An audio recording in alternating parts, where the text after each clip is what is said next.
सर्वमंगले मांगल्ये शिवे सर्वार्थ साधिके शरण्ये त्र्यंबके गौरी नारायणी नमोस्तुते।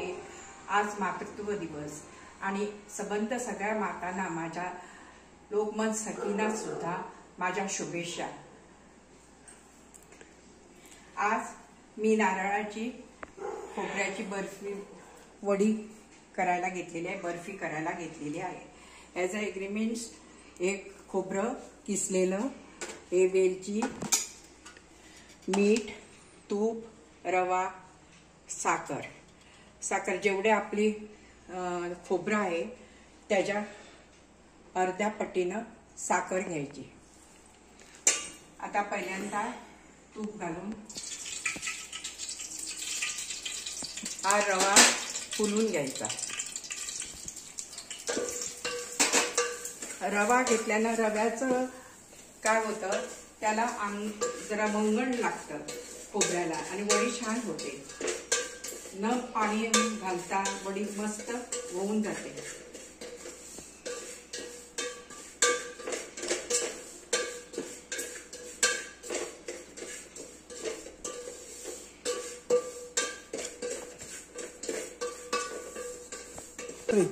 मंद आचेवर हा रवा फुलून घ्यायचा आणि तो काढून घ्यायचा।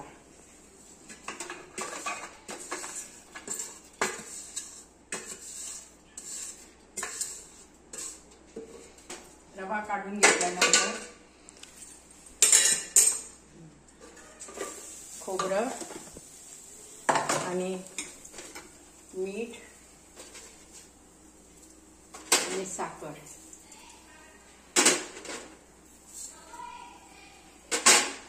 आणि वेलची हे सगळं त्याच्यात घालायचं।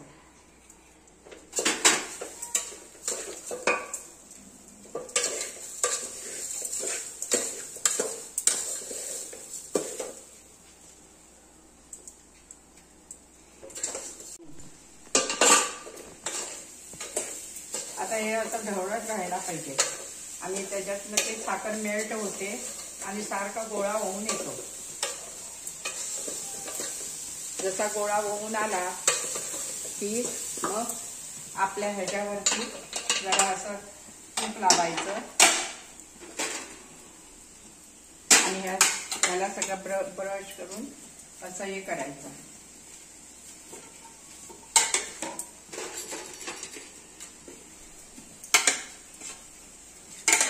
चारी बाजूने असं हे लावून हे ठेवायचं।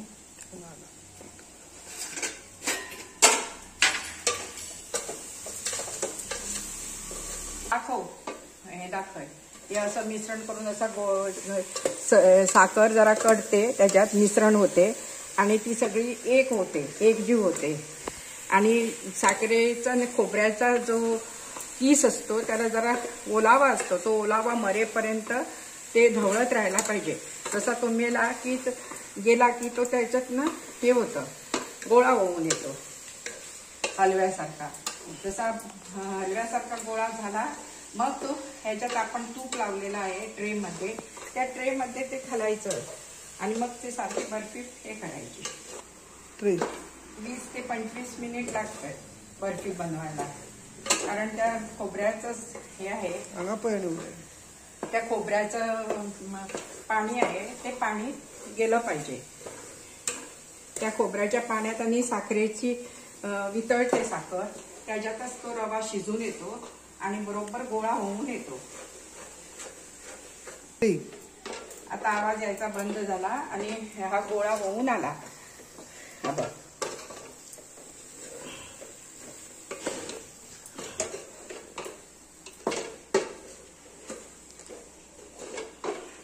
ह्याच्यात घालायचा आणि हे करायचं।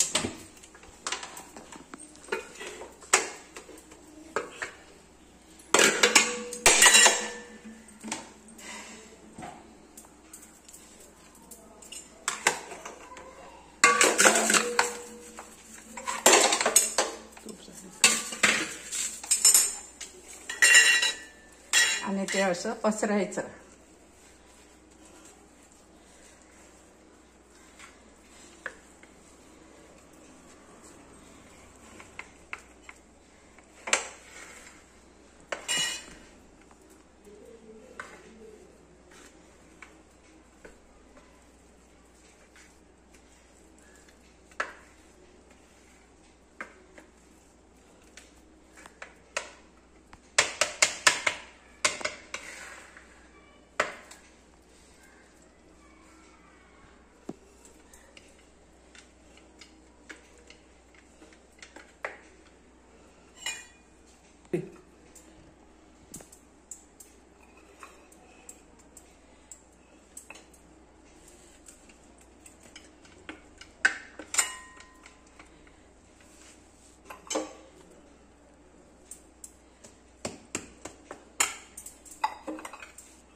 झालं. हे आता असं घातलं, हे झालं. आता याला थंड व्हायला पाहिजे आणि थंड व्हायच्या इकडे पळयाने सांग. हा, जरा आता थोड्या वेळाने हांगा पळयाने सांग कॅमेरा. सुरी घेऊन असं जरा कटिंग करून ठेवायचं, म्हणजे वाफ पण जाते आणि मग नंतर व्यवस्थित वड्या पडतात. आपल्याला पाहिजे तसा तो आकार देता येतो, चौकोनी नाही तर शंकरपाळीचा आकार.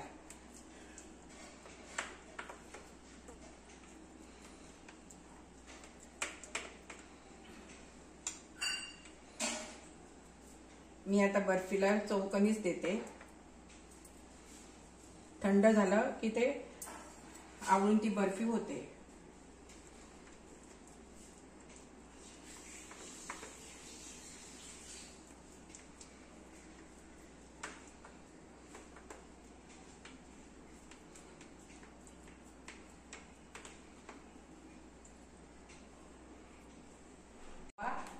चांगलं सुरक्षित राहा आणि आनंदाने मजेने जगा. तुम्ही आम्ही सर्व आनंदाने राहू. ही शुभेच्छा आज मातृत्वाच्या दिवशी माझ्या लैराई देवी हिच्याला नमन करून मी माझा हा पदार्थ सादर करते. आता हे असं थंड झाल्यानंतर हे वड्या काढायच्या आणि आपल्या ट्रेमध्ये असं खायला घ्यायच्या, म्हणजे झालं. थँक्यू लोकमत सखी, थँक्यू आम्हाला एक चान्स दिल्याबद्दल आणि तुम्हाला खूप खूप मातृत्वाच्या दिवशी आर्थिक शुभेच्छा.